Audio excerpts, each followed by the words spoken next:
Hebrom, a cidade dos patriarcas. Imagine por um momento que você pudesse viajar no tempo e retornar a uma época em que os patriarcas da fé caminhavam pela terra. Imagine pisar no mesmo solo onde Abraão construiu altares, onde Isaque contemplava as estrelas, onde Jacó lutou com Deus. Existe um lugar na terra onde essa imaginação se torna quase tangível, onde cada pedra sussurra histórias milenares e onde o passado e o presente se encontram de forma extraordinária.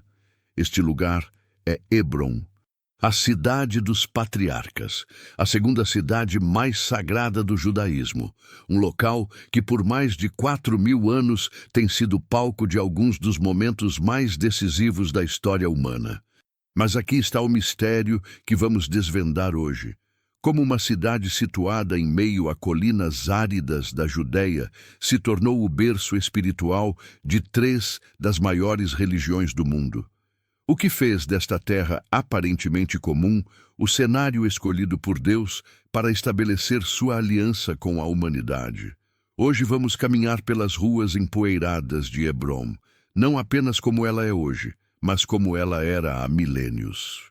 Vamos descobrir os segredos escondidos sob suas pedras antigas, desenterrar tesouros arqueológicos que comprovam as narrativas bíblicas e compreender por que, após 40 séculos, esta cidade continua sendo um dos locais mais disputados e reverenciados do planeta.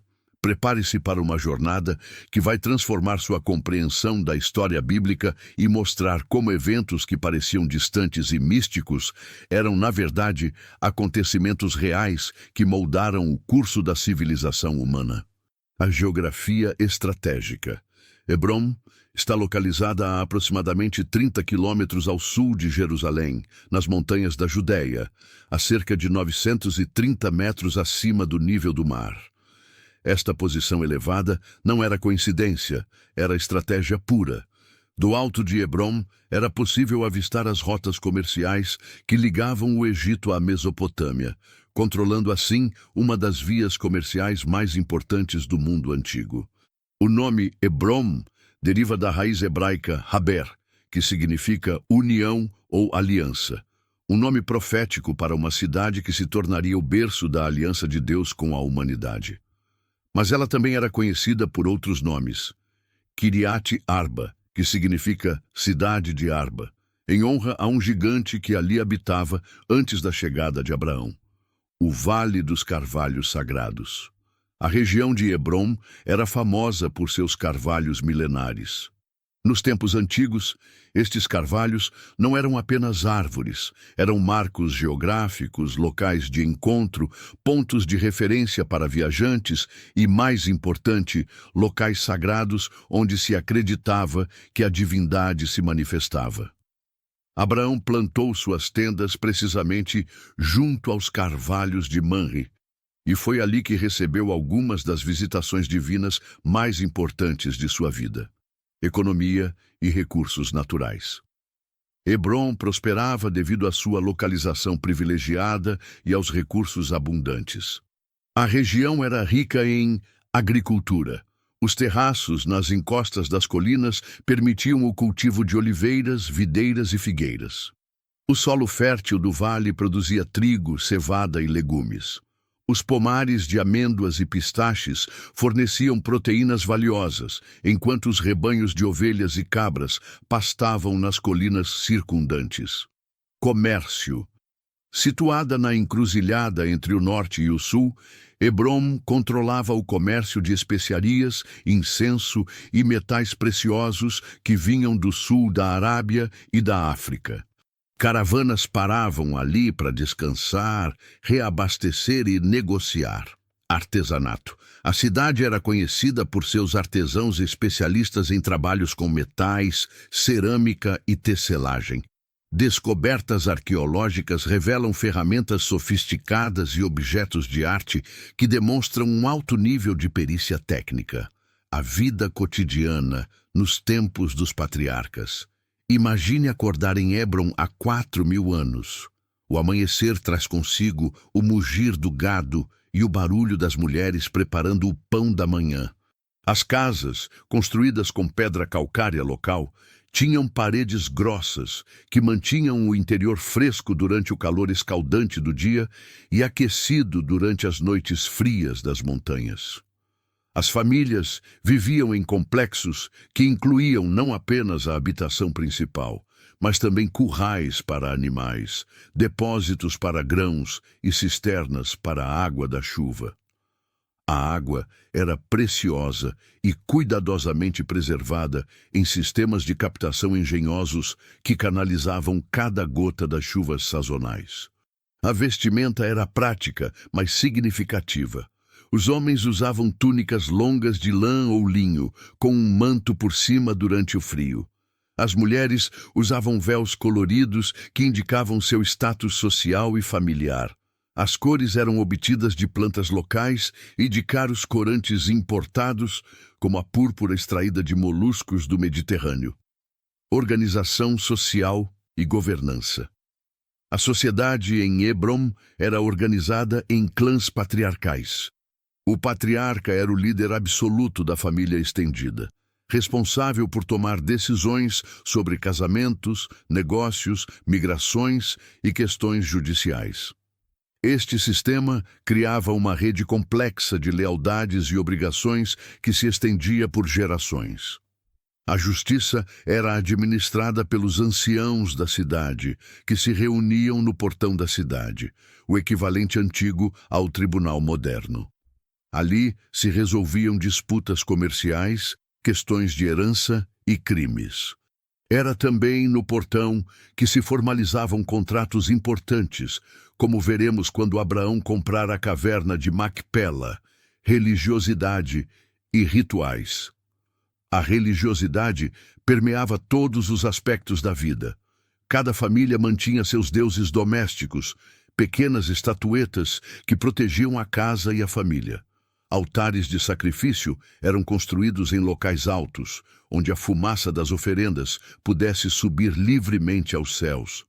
Os rituais marcavam todas as transições importantes: nascimento, casamento, morte. Festivais agrícolas celebravam as colheitas, enquanto cerimônias de purificação marcavam momentos de transição. Era um mundo onde o sagrado e o cotidiano eram inseparáveis.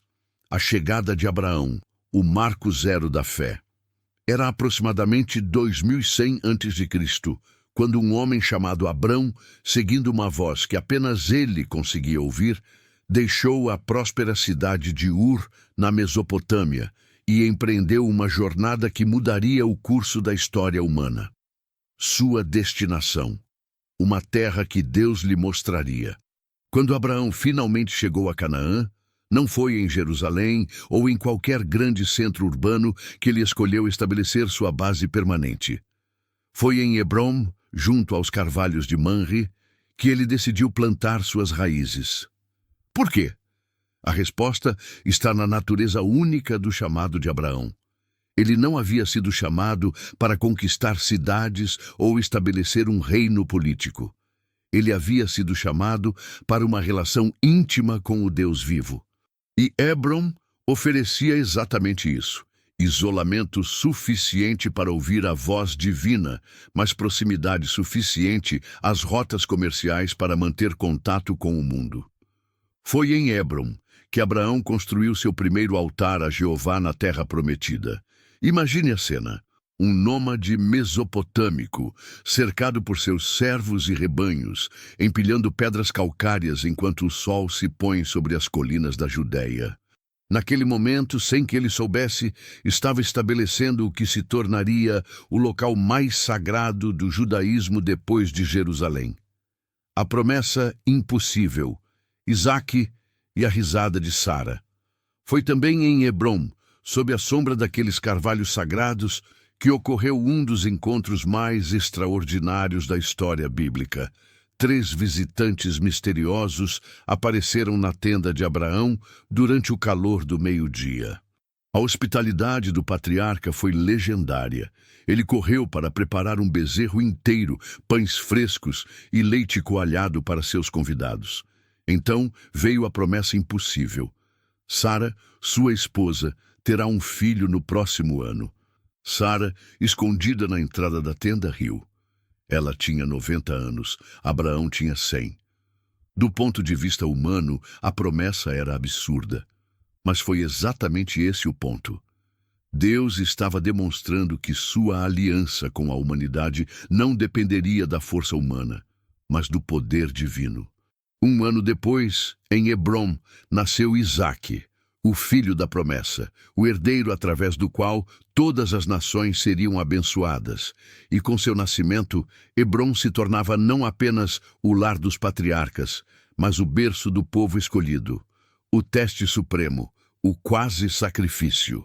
Anos mais tarde, quando Isaque já era um jovem, Deus fez a Abraão o pedido mais impossível de todos: sacrificar o filho da promessa no Monte Moriá. O que poucos percebem é que foi de Hebrom que Abraão partiu para essa jornada de 3 dias. Imagine o patriarca caminhando pelas ruas familiares de sua cidade, carregando o peso de um comando divino que parecia contradizer todas as promessas anteriores. Quando Abraão retornou a Hebrom após o evento no Monte Moriá, ele não era mais o mesmo homem. Tinha experimentado uma fé testada pelo fogo e havia descoberto que Deus proverá Jeová Jiré, mesmo quando todas as circunstâncias sugerem o contrário. A primeira compra na terra prometida. A morte de Sara marcou outro momento definitivo na história de Hebrom. Abraão, que por décadas havia vivido como peregrino e forasteiro, tomou uma decisão que mudaria para sempre o status de sua família na terra. Ele comprou um pedaço de terra. A negociação com Efron, o Hetel, é descrita com detalhes precisos na Escritura. Foi no portão da cidade, diante de testemunhas, que Abraão pagou 400 siclos de prata pela caverna de Macpela e o campo que a cercava. Esta transação, aparentemente simples, foi na verdade uma declaração profética. Os descendentes de Abraão não seriam eternamente nômades. Eles teriam uma pátria. A caverna de Macpela tornou-se o primeiro cemitério familiar dos patriarcas. Ali foram sepultados Abraão e Sara, Isaque e Rebeca, Jacó e Lia. Ali repousam os fundadores da fé monoteísta, Hebrom e o rei Davi. Séculos mais tarde, Hebrom experimentou outro de seus momentos de glória. Quando o jovem Davi fugiu da perseguição de Saul, foi nas cavernas ao redor de Hebrom que ele encontrou refúgio. E quando Saul morreu e chegou a hora de estabelecer um reino unificado, foi em Hebrom que Davi foi ungido rei sobre Judá. Por 7 anos e meio, Hebrom serviu como capital do reino de Judá. Foi ali que Davi recebeu a promessa divina de que seu trono seria estabelecido para sempre. Foi ali que ele organizou o exército que eventualmente conquistaria Jerusalém e unificaria as tribos de Israel.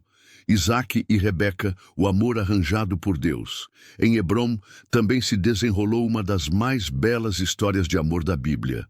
Quando chegou o tempo de encontrar uma esposa para Isaque, Abraão enviou seu servo mais confiável para encontrar uma noiva entre seus parentes na Mesopotâmia. O servo retornou com Rebeca, uma jovem cuja beleza era superada apenas por sua bondade. A primeira vez que Isaque e Rebeca se encontraram foi quando ela chegava a Hebrom no fim da tarde, montada em um camelo. A Escritura registra que Isaque a amou e se consolou após a morte de sua mãe Sara. Foi o início de uma união que produziria os gêmeos Jacó e Esaú, continuando a linhagem da promessa. Jacó, o transformador de nomes. Jacó nasceu em Hebrom, segurando o calcanhar de seu irmão gêmeo Esaú. Desde o início, sua vida foi marcada por lutas e transformações. Foi em Hebrom que ele cresceu, aprendeu a pastorear rebanhos e desenvolveu a astúcia que o caracterizaria. Quando retornou do exílio após enganar Labão na Mesopotâmia, Jacó trouxe consigo não apenas riquezas e uma grande família, mas um novo nome, Israel. Em Hebrom, o enganador havia se tornado o príncipe que luta com Deus. E foi ali que morreu, reunindo seus 12 filhos para abençoá-los e profetizar sobre o destino de cada tribo. Os filhos de Israel, o nascimento de uma nação. Os 12 filhos de Jacó cresceram nas pastagens ao redor de Hebrom. Foi ali que José teve seus sonhos proféticos que irritaram seus irmãos. Foi de Hebrom que os irmãos partiram para Dotã, onde venderam José aos mercadores ismaelitas. Foi para Hebrom que Judá retornou após o episódio com Tamar. Cada história dessas, aparentemente individual, era na verdade um fio no grande tapete que Deus estava tecendo. Hebrom estava se tornando mais do que uma cidade. Estava se tornando um símbolo da fidelidade divina através das gerações. Os impérios em movimento. Para compreender verdadeiramente a importância de Hebrom, precisamos vê-la no contexto dos grandes movimentos políticos de sua época. Durante o tempo dos patriarcas, o antigo Oriente Próximo estava em constante agitação. Do norte, o poderoso Império Babilônico estendia seus tentáculos, controlando as rotas comerciais da Mesopotâmia. Do sul, o Egito dos faraós mantinha sua influência sobre Canaã, exigindo tributos e controlando as cidades-estado locais. Entre esses dois gigantes, pequenas cidades como Hebrom navegavam em águas políticas turbulentas. Os povos de Canaã. Quando Abraão chegou a Hebrom, a região não estava vazia. Era habitada pelos heteus, um povo indo-europeu que havia estabelecido enclaves por toda a Anatólia e Canaã. Os heteus eram conhecidos por sua sofisticação política e militar, bem como por seus códigos legais avançados. Também presentes estavam os amorreus, os jebuseus, os heveus e outros povos cananeus. Cada grupo trouxe suas próprias tradições religiosas, práticas comerciais e estruturas sociais. Hebrom era um caldeirão cultural, onde essas diferentes civilizações se encontravam e às vezes entravam em conflito. O sistema religioso cananeu. O mundo religioso que Abraão encontrou em Canaã era complexo e multifacetado. Os cananeus adoravam um panteão de deuses liderado por El, o Deus Supremo, e Baal, o Deus da tempestade e da fertilidade. Astarote, a deusa da fertilidade, era adorada em rituais que incluíam prostituição sagrada e, em casos extremos, sacrifícios de crianças. Os santuários eram construídos em lugares altos, colinas e montanhas onde se acreditava que os deuses residiam. Hebrom, com sua localização elevada, naturalmente se tornou um centro religioso importante. Era neste contexto de politeísmo que a mensagem monoteísta de Abraão soava revolucionária e, para muitos, perigosa. As alianças políticas. Abraão não era apenas um pastor nômade, era um chefe tribal com influência política considerável. Quando os reis orientais invadiram a região e capturaram Ló, Abraão mobilizou 318 servos treinados para uma operação militar de resgate. Este episódio revela que Hebrom era a base de uma força militar respeitável. A aliança de Abraão com Manre, Escol e Aner, 3 chefes amorreus locais, demonstra sua habilidade política. Ele conseguiu manter a paz com os habitantes locais, enquanto preservava sua identidade religiosa distinta. O poder dos patriarcas. O que tornava os patriarcas únicos não era apenas sua riqueza ou influência militar, mas sua conexão direta com o divino. Em uma época onde os reis se proclamavam deuses ou descendentes de deuses, Abraão, Isaque e Jacó eram homens comuns que mantinham uma comunhão extraordinária com o Deus verdadeiro. Esta autoridade espiritual se traduzia em autoridade temporal. Outros chefes tribais buscavam suas bênçãos, reis os tratavam com respeito, e mesmo potentados estrangeiros reconheciam que havia algo diferente e poderoso nesses homens de Hebrom. A estrutura familiar patriarcal. Para compreender a vida em Hebron nos tempos bíblicos, precisamos entender que a família não era apenas uma unidade social, era uma instituição econômica, política e religiosa completa. O patriarca da família exercia autoridade absoluta sobre todos os membros do clã, incluindo filhos, noras, servos e suas famílias. Imagine a tenda de Abraão, uma estrutura impressionante feita de peles de cabras pretas, dividida em seções distintas. A seção masculina servia para receber convidados e conduzir negócios. A seção feminina era o domínio de Sara, onde ela supervisionava as servas, criava as crianças pequenas e organizava a vida doméstica. Era um microcosmo da sociedade maior. A educação e transmissão de conhecimento. Em Hebron, não existiam escolas como conhecemos. A educação acontecia através da vida cotidiana. Os meninos aprendiam a pastorear acompanhando os pais aos campos, descobriam sobre comércio viajando com as caravanas e absorviam as tradições familiares através das histórias contadas ao redor das fogueiras noturnas. As meninas aprendiam as artes domésticas com suas mães. Tecelagem, preparação de alimentos, cuidados médicos básicos usando ervas locais e as complexas regras de hospitalidade que governavam a sociedade beduína. Elas também aprendiam a música e a dança, habilidades essenciais para as celebrações familiares e religiosas. A arte da hospitalidade. Em Hebron, a hospitalidade não era apenas cortesia, era sagrada. Quando estranhos se aproximavam das tendas, eram automaticamente considerados sob a proteção divina. O anfitrião era responsável por sua segurança e bem-estar, mesmo que isso custasse sua própria vida. A famosa hospitalidade de Abraão aos 3 visitantes celestiais é o exemplo perfeito desta cultura. Ele correu para recebê-los, inclinou-se respeitosamente, ofereceu água para lavarem os pés, providenciou sombra sob a árvore e pessoalmente supervisionou o preparo de uma refeição elaborada. Este ritual não era excepcional, era o padrão esperado. Economia doméstica e comércio. A economia em Hebron baseava-se principalmente no pastoreio e na agricultura. Os rebanhos forneciam não apenas alimento, leite, queijo, carne, mas também matéria-prima para roupas, lã, tendas, peles e ferramentas, ossos, chifres. O gado bovino era utilizado para arar os campos e como símbolo de riqueza. Os mercados de Hebron fervilhavam com produtos locais e importados. Mel silvestre das rochas, tâmaras dos oásis, especiarias caras do sul da Arábia, metais preciosos de minas distantes. O sistema de troca era complexo, baseado em pesos padrão de prata e ouro, mas também incluía escambo direto.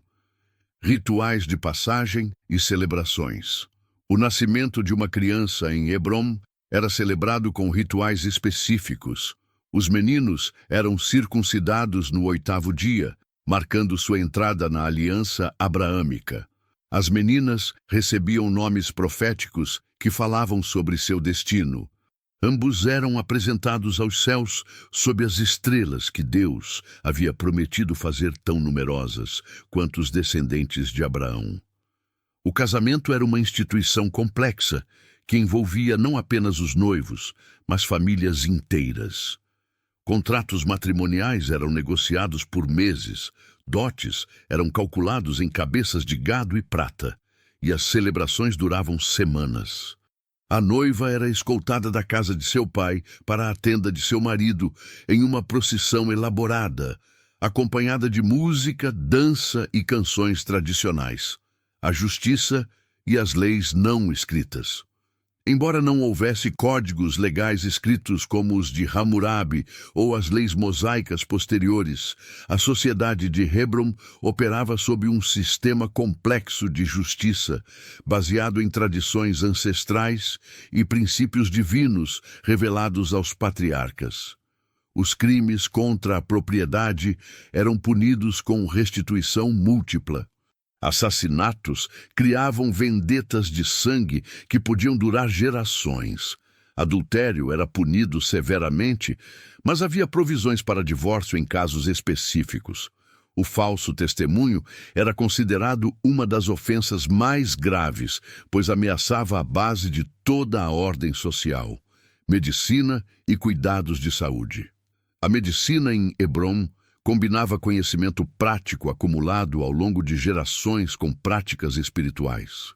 As mulheres eram especialmente versadas no uso de ervas medicinais, mirra para infecções, aloe para queimaduras, mandrágoras para fertilidade, óleo de oliva como antisséptico.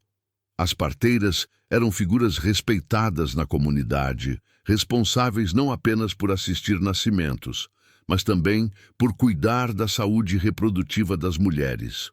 Os ferimentos de guerra eram tratados com vinhos fortificantes e bandagens embebidas em óleos especiais, rituais funerários e o culto aos ancestrais. A morte em Hebrom não era vista como um fim, mas como uma transição. Os mortos eram preparados com especiarias caras, envolvidos em tecidos finos e sepultados em cavernas familiares. A escolha de Abraão pela caverna de Macpela estabeleceu um padrão que seria seguido por gerações. O luto durava períodos específicos, 7 dias de lamento intenso, seguidos por 30 dias de luto moderado.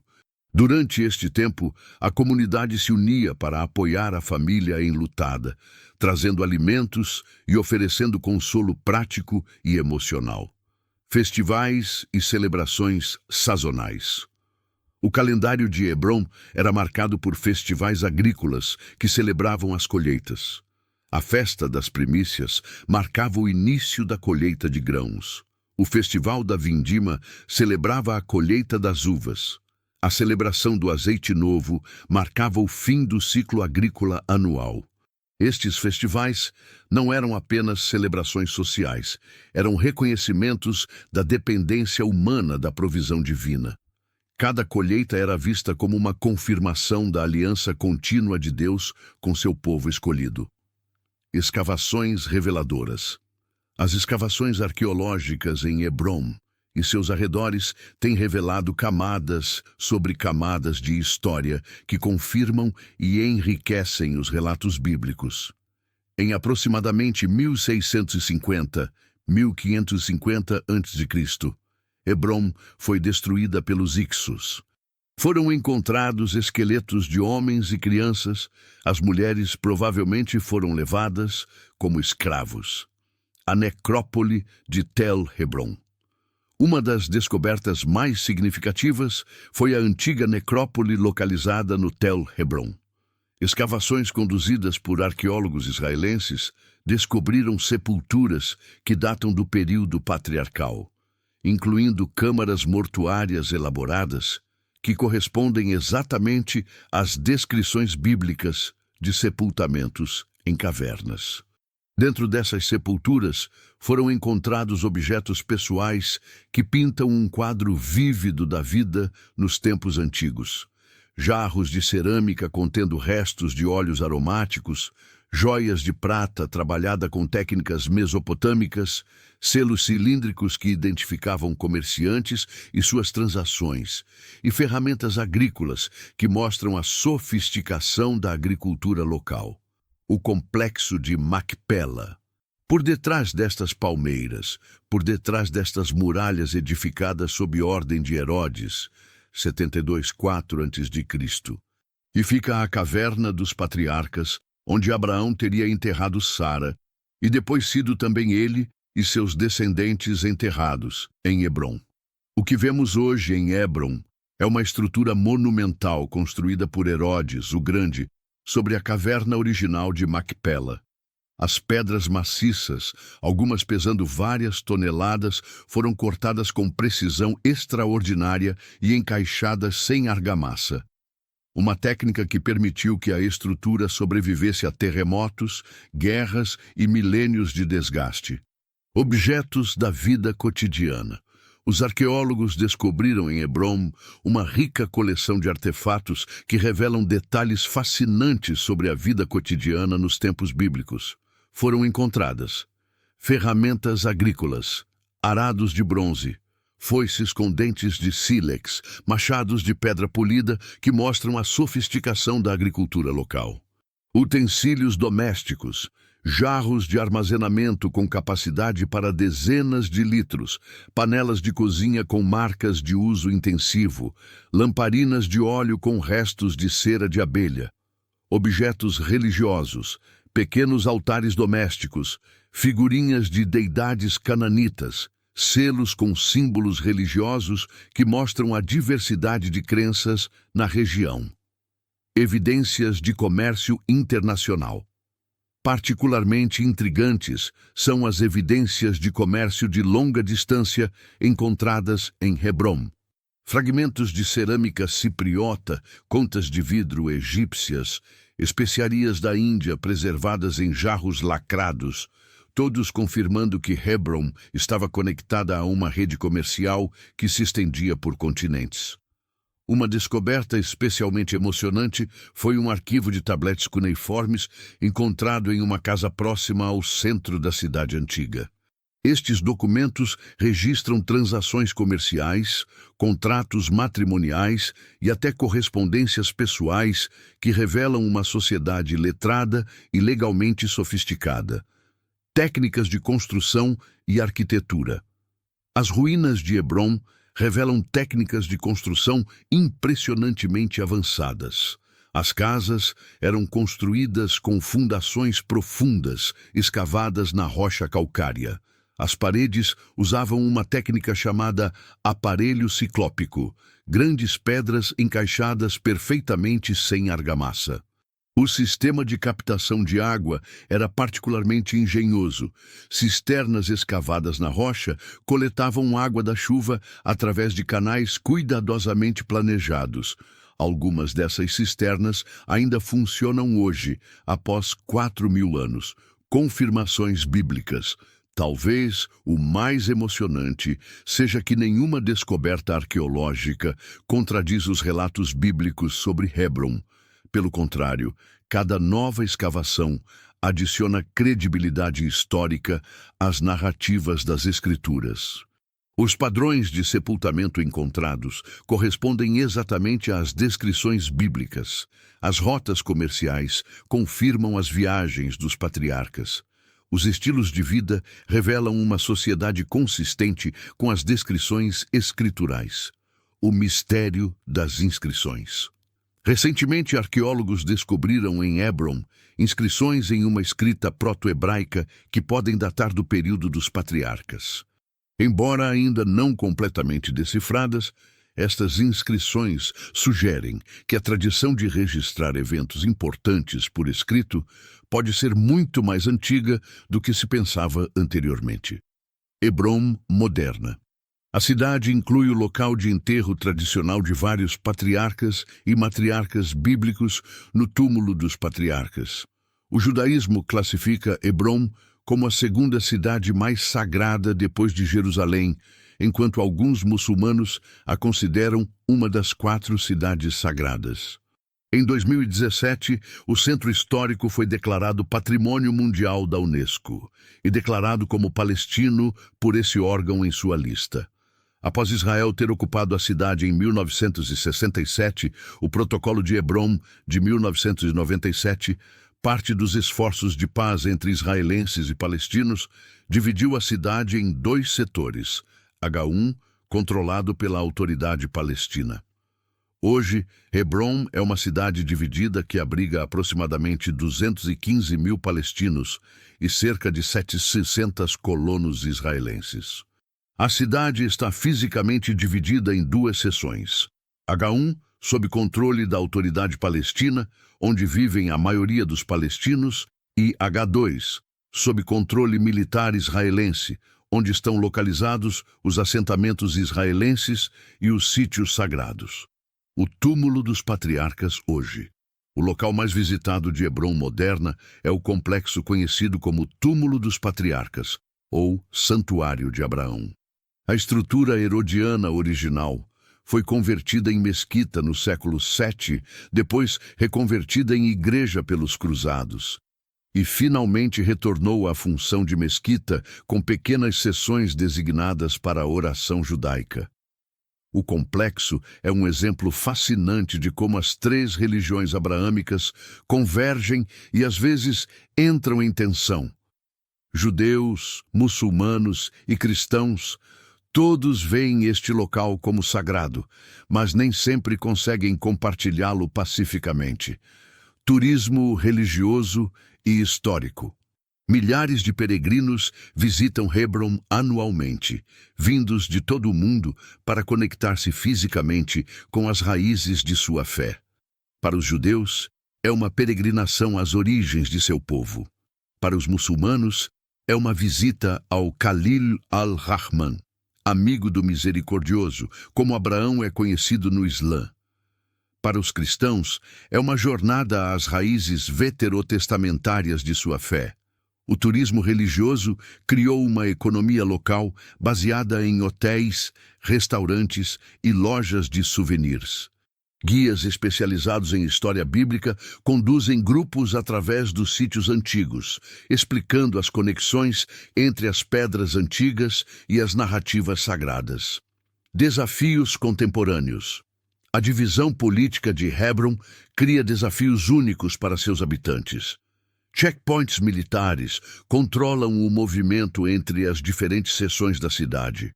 O centro histórico, que deveria ser o coração vibrante da cidade, às vezes se torna quase deserto devido às tensões de segurança. Famílias palestinas, que vivem há gerações em casas construídas sobre ruínas antigas, enfrentam restrições de movimento.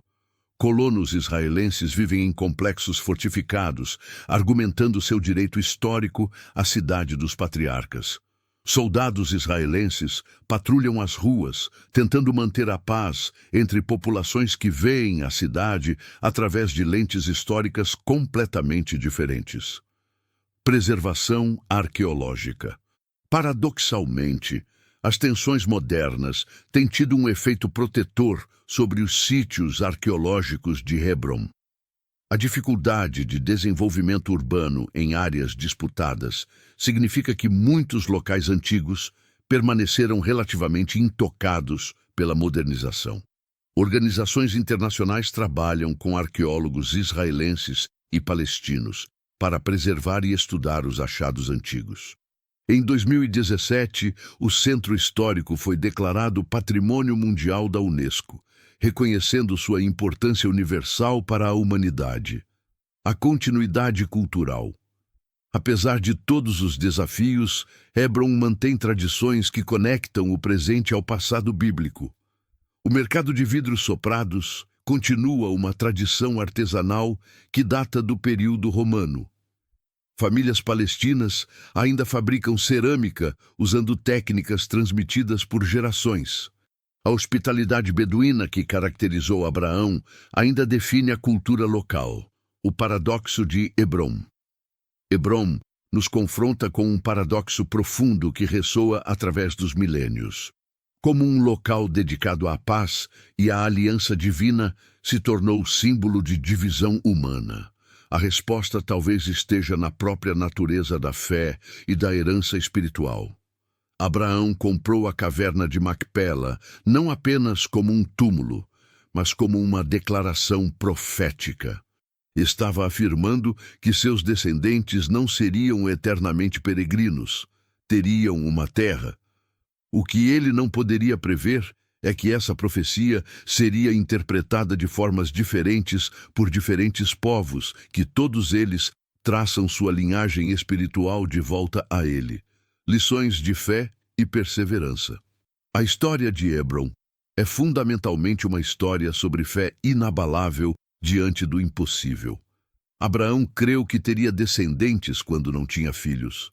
Creu que herdaria uma terra quando era apenas um peregrino. Creu que Deus cumpriria suas promessas mesmo quando foi chamado a sacrificar o filho da promessa. Esta fé não era passiva ou ingênua, era uma fé ativa que se manifestou em decisões práticas. Deixar a segurança de Ur, comprar terra quando ainda era estrangeiro, confiar em Deus, mesmo quando sua vontade parecia contraditória. O legado transformador. Hebron nos ensina que os verdadeiros marcos da história não são sempre os mais óbvios. Não foram os grandes impérios da época que mudaram o curso da humanidade, mas um homem idoso e sua esposa estéril que escolheram crer numa promessa divina aparentemente impossível. Cada patriarca que viveu em Hebrom deixou um legado específico. Abraão ensinou sobre fé e obediência, Isaque sobre paciência e contemplação, Jacó sobre transformação e perseverança. Juntos, eles estabeleceram princípios que influenciariam não apenas seus descendentes biológicos, mas toda a civilização ocidental. Questões universais e atemporais. A história de Hebron levanta questões que transcendem tempo e cultura. Como podemos manter fé quando as promessas de Deus parecem tardar? Como equilibrar a vida espiritual com as responsabilidades temporais? Como construir legados que perdurem através das gerações? Estas questões não eram relevantes apenas para pastores do Bronze Médio.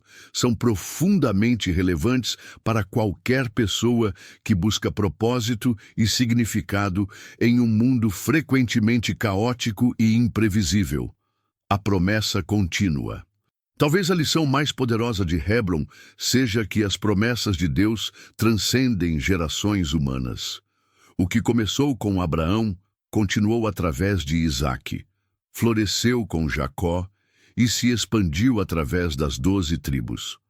A promessa não morreu quando os patriarcas morreram. Foi transmitida, transformada e ampliada. Hoje, bilhões de pessoas ao redor do mundo traçam sua herança espiritual de volta àquelas tendas plantadas junto aos carvalhos de Manre. A promessa feita em Hebron se tornou global, universal, eterna. Depois de tudo que descobrimos sobre Hebron, desde os altares de Abraão até as complexidades da cidade moderna, uma pergunta permanece ecoando através dos milênios. Se você pudesse caminhar pelas ruas de Hebron nos tempos dos patriarcas, testemunhar os rituais sagrados, ouvir as conversas nos mercados e talvez até encontrar Abraão meditando sob os carvalhos de Manre, qual momento histórico você mais gostaria de presenciar? Seria a chegada misteriosa dos 3 visitantes celestiais? A compra solene da caverna de Macpela? O nascimento milagroso de Isaque? Ou talvez um momento mais íntimo, uma conversa noturna entre Abraão e Sara sobre as promessas de Deus? Deixe sua resposta nos comentários. Queremos saber qual aspecto da vida em Hebron mais desperta sua curiosidade e por quê. Se esta jornada através de Hebron tocou seu coração e despertou sua sede por conhecer mais sobre as cidades que moldaram nossa fé, você não pode perder o que vem pela frente. Curtam este vídeo se ele trouxe uma nova perspectiva sobre a cidade dos patriarcas. Compartilhem com amigos e familiares que também se interessam por história bíblica. Vocês estarão espalhando conhecimento que pode transformar a compreensão de alguém sobre as raízes de nossa fé. E não esqueçam de se inscrever no canal e ativar o sininho de notificações, porque nossa jornada através das cidades bíblicas segue em frente. No próximo episódio, vamos explorar um local ainda mais íntimo e pessoal, Nazaré, a cidade onde Jesus cresceu.